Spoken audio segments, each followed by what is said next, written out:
So the piece of cable between here and where we cut it in the hole was not the problem.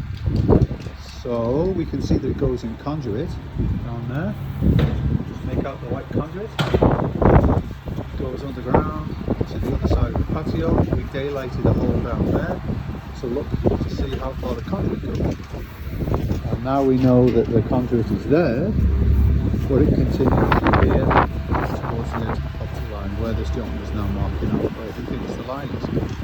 We daylighted another hole at the property line. We can't go off the property.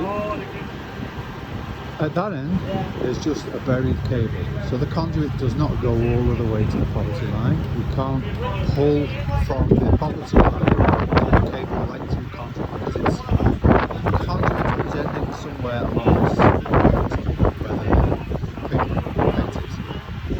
is. So we got to work back there where that property line hole is.